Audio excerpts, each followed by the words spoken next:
ఇది నేను ఈరోజు కట్టెలు పొయ్యి చేసుకున్నా. చూపి కట్టెలు.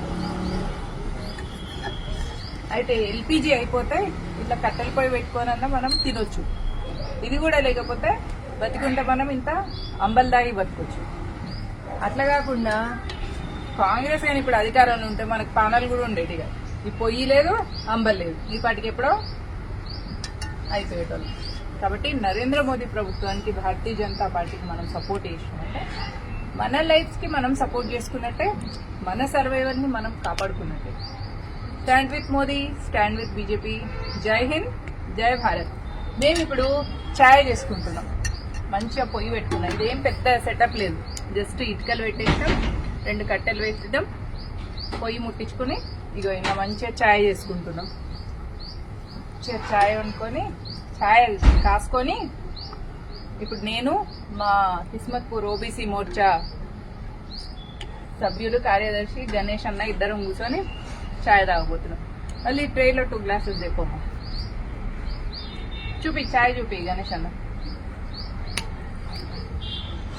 చూడండి మా ఛాయ్ ఎంత మంచిగా కాగి మసిలి.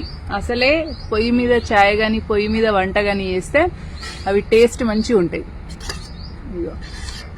మేము చేసుకొని తాగుతున్నాం.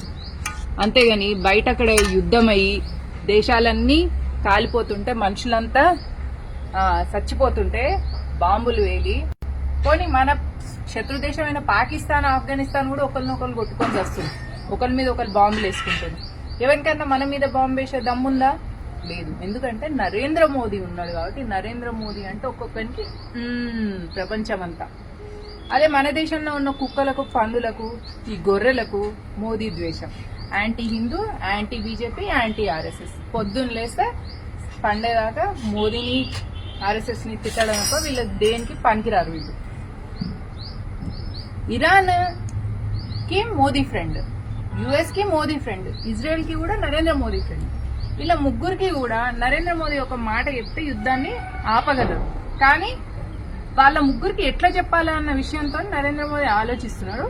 ఎప్పటికైనా భారతదేశమే ప్రపంచానికి విశ్వగురు. అంటే మనం గురువు ఒక మాట చెప్తే శిష్యుడు ఎట్లయితే వింటాడో, నరేంద్ర మోదీ మాట చెప్తే వీళ్ళందరూ సైలెంట్ అయిపోతారు, యుద్ధాన్ని కూడా ఆపగలడు.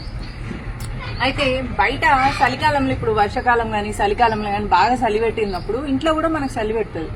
అట్లనే ప్రపంచం అంతా యుద్ధ వాతావరణం ఉంది కాబట్టి భారతదేశంలో గ్యాస్ కొరత కానీ, ఫ్యూయల్ కొరత కానీ, ట్రాన్స్పోర్టేషన్ వల్ల రేపు ధాన్యాల కొరత కానీ ఉండొచ్చు.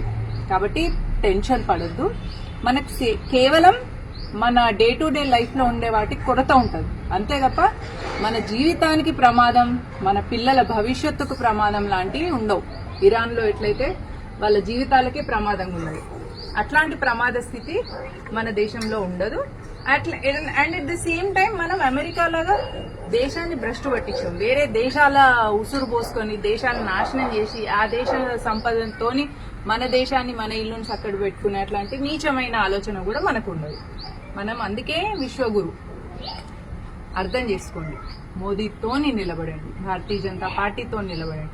ఎవడెవడైతే భారతీయ జనతా పార్టీకి వ్యతిరేకంగా మాట్లాడుతున్నారో వాడు దేశద్రోహి, యాంటీ నేషనల్, యాంటీ హిందూ అన్న విషయం తెలుసుకోవాలి మనం. ఇక అది ఇప్పుడు గ్రే మ్యాటర్ లేదు. Only white or black. Either you are pro BJP, pro Hindutva, or you are anti BJP, anti Hindutva. That is the narrative. అందరం పాతకాలంలో పొయ్యి పెట్టుకొని మనం ఆ పొయ్యిలతోని వంటలు చేసుకొని టేస్టీ వంటలు తిన్నాం. ఈ రోజు మేము ఛాయ్ పెట్టుకున్నాం. రేపు మేము ఏం చేసుకున్నాం గణేష్ అన్న? బిర్యానీ చేసుకుందామా? Veg biryani, vegetable biryani. రేపు మంగళవారం అంజన్న కాబట్టి మేము రేపు వెజ్ బిర్యానీ చేసుకొని మీకు మళ్ళీ లైవ్ ఇస్తాం. జై హింద్, జై భారత్.